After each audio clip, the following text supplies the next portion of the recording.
Hello again everyone and welcome back to another installment of Fodder. Today we're going to open a orange locked booster, and I'm also going to go over how you can create stronger Pokemon. With the orange locked boosters being fire and ground types, it is very reasonable to believe that the next gym coming up is going to be fire ground or ground fire. I'm not sure which one gets the 1 MP and which one gets the plus 20 damage. And it doesn't really matter, honestly. But what I want to do is go over today how to farm Pokemon and experience so that if you wanted to, you could train up these fire and ground Pokemon into contenders before the gym. My guess is that the gym is going to be 2 to 3 weeks away.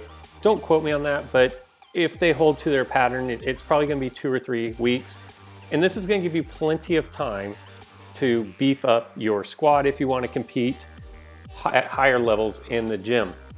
And if you don't, the tips I'm going to show you are going to help you build up your normal league deck so that if you feel like you're just starting off and your Pokemon aren't as strong, then you definitely want to go through and do some of the farming that I'm going to go over to help beef up your guys. And what that's going to do is it's going to shrink their miss and make them a little bit stronger. So we'll get into that. The first thing I want to do is open this orange booster. And it looks like we're going to get rare. Don't care. Sandshrew is a kind of a budget Gabite. He has the same ability where he doesn't have to fight.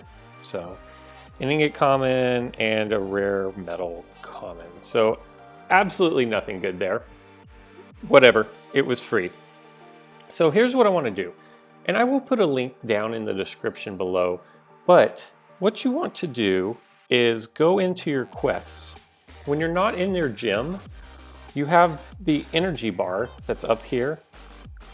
And it just sits there. Most people don't do anything with it, but that's actually very useful when you need to, say you just pulled a great new EX, say you pulled, I don't even know, Rhyperior. And so you want to beef him up, but you don't have a lot of blue metals.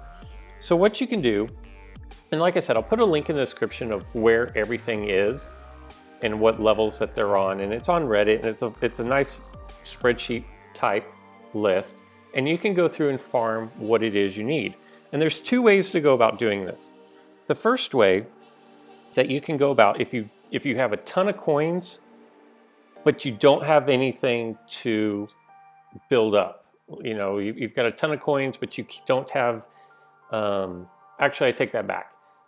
The first way that I want to show you is if you have a bunch of Pokemon to fuse, but you don't have a whole lot of coins, what you can do is, this is assuming that you've beat the single player game as far as possible, and it's only done through Asylum so far.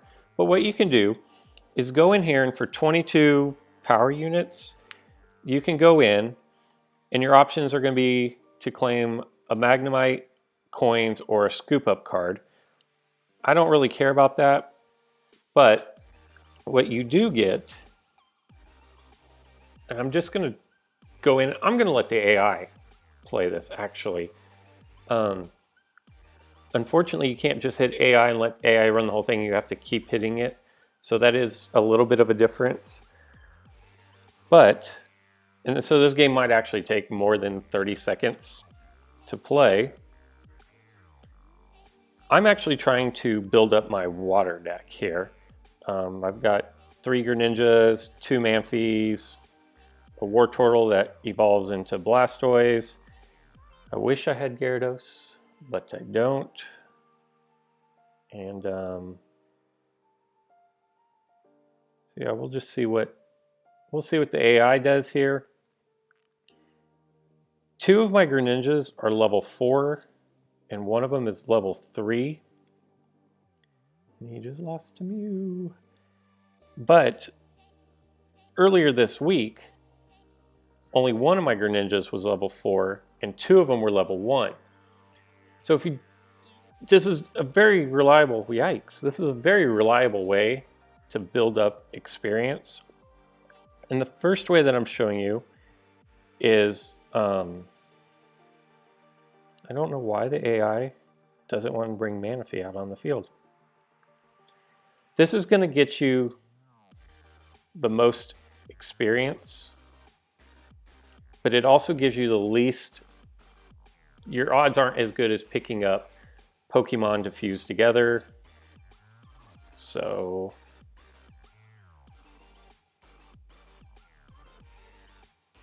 I promise I will go over water decks at some point. I'd love to do it when I had a Gyarados, quite honestly.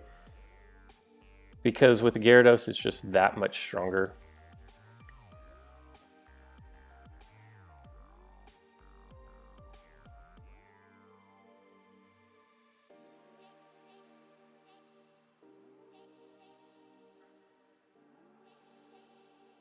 I would have thought, I would have thought that this could be trouble if he gets Flyaway here.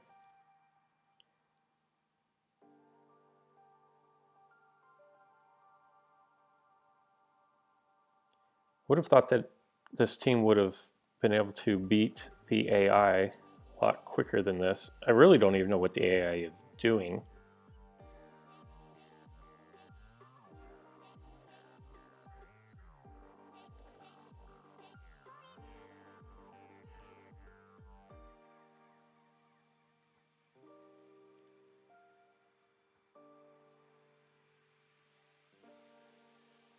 And in the description below, the link below, it's going to have what the different rewards are for the different spins. Once you get to a certain level, and I can't remember exactly which level it is, I believe it is level 8, floor 8 of Chateau del Rosa, that you start getting 3 options instead of just the 2. But those also offer more experience. I'll move you up. I kind of just took over there. I assume that you're going to move. Okay. And so if you have the coins and you just need the Pokemon to use to fuse things together, you want to stay on the lower levels of the first hotel. We don't want to evolve him, I guess. But if you have plenty of things to fuse together, you just don't have any coins. Oh, invisibility cape. Awesome. Forgot about that. Then going up to these higher levels makes more sense because you get more coins per victory.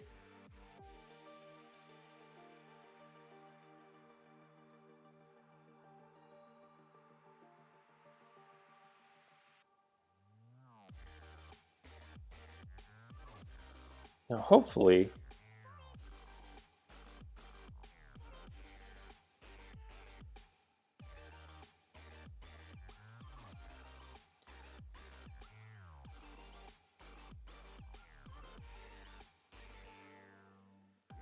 a 140 hydro pump, not bad, huh? Okay. And he's going to use Greninja to cap. So here's what's going to happen. We get the victory. I played a few of those, but you can mindlessly go through and farm this. I got 800 coins and 38 experience for every Pokemon that was on the field, actually just in my deck. The thing is if Wartortle had not evolved to Blastoise, then Wartortle would have gotten the experience and not Blastoise. So if you are running an evolution, but you're trying to get one or the other to gain the experience, make sure that that one is the one that's on the field at the end of the match. So 38 experience, 800 coins, but I only have a 1 in 3 shot, and it's actually a little bit better than that because as you can see, the scoop up card or plate is a pretty small slice. I don't know the exact math on that. It looks like, probably, I don't know, if 40, and 20 or something like that % chance. So you can manually spin the wheel. I just hit spin the wheel. So there we go. I got a little over 1,000 coins for that one round, which is great if you're looking for coins. And if you're looking for just common Pokemon, we're gonna go back, and then I'm gonna slide over to the Ulix, and then I just go up here to Snubble Roars. It costs 5 energy instead of the 22, but as a result, these games are gonna go a lot quicker, but you're gonna have to play a lot more of them. So if you have a ton of coins and just flat out looking to pick up Pokemon, then this is a great way to go.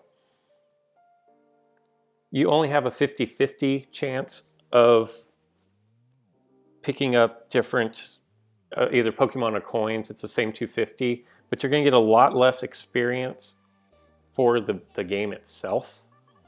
So it kind of weighs out. You know, you're going to get almost 300, I believe, if you get the Pokemon that you're going to fuse, but you're only going to get 2. No. You're only going to get 2 for winning the game. And I have found that it's not really, the wheel looks 50-50 to me, but whenever I use the AI, say that was a lot quicker, and you can play a lot more games for your 5 out of your 5 energy out of the 110.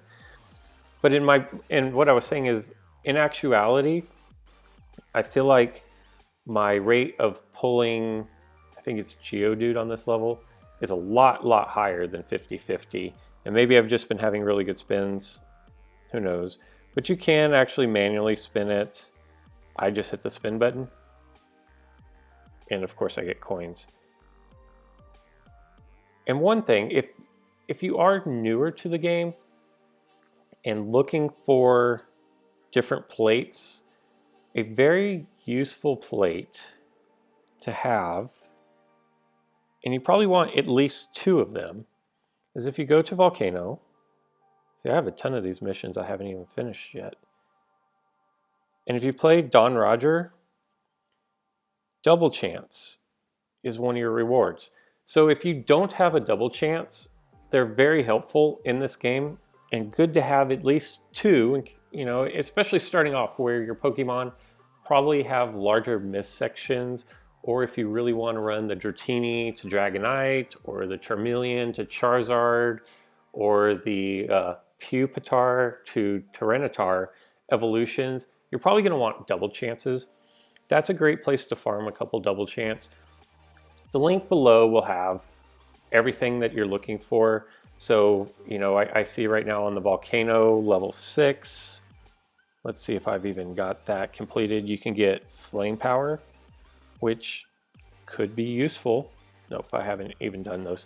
It could be useful in the upcoming gym, especially if your Pokemon get, if the fire Pokemon get +1 MP, throwing an extra 20, that's pretty, that's very helpful actually. So I may actually go through and do that. Things to look at, go through, find out what it is that you want and need to help build up your Pokemon. And then I just go into Fusion. Where is, since I'm trying to beef up my Greninjas. And we will go down here. Find some of this nonsense common. And there we go, it's a Geodude. And so it cost me 428 coins, and I got almost 300 experience. So it's not a fast way to do it, but it will get you there. Like I said, you know, 2 or 3 days of grinding out the lower levels if you have the coins to do it. I've been getting better than a 50-50 pull rate on getting fodder Pokemon as opposed to coins. And I'm not going to do the math. I don't know. You can do a ton of games in the in that 110 energy. So there you go. That is how you can build up your Pokemon. I'm also going to put a link down in the description, if I can find it, to the ideal Pokemon to power up to level 5. For example, I took my War Turtle all the way up to level 5 and now he has no miss. That's super beneficial, especially on the lower levels where, like I said, your Pokemon maybe not as strong. If you can get them to where they don't have miss sections, that's going to be very beneficial to you. And there are fun little Pokemon that you can go through and do, like Cacnea here. I took him, I built him up to no miss, and he started with Pin Missile as a 10 spinner, but I've got him built up to a 12 spinner. You will see people that have him built up to a 20 spinner, and his wheel is primarily Pin Missile. So those are just some things you can do if you're looking, if you're free to play, if you feel like you're not competing. If I can find the list of the Pokemon that you eliminate the miss completely, that's very beneficial. And this will help you farm out with your energy during non-gym season to help you be more competitive when you take it into league play. And if you just flat out want to take the opportunity to take all your ground and all of your fire types and just build up monster teams while there's a greater chance of getting those Pokemon, this is a great way to do it. So with all that being said, let me know in the comments, what is your favorite? Do you like doing these little quests to pick up Pokemon that aren't used very often that you can throw in a fun deck? Do you want to gain the experience? Was this even helpful? Did you learn anything? Does this help you get to a point where maybe you feel like you're able to beef up your Pokemon and be more competitive in League? Let me know in the comments below. And until next time.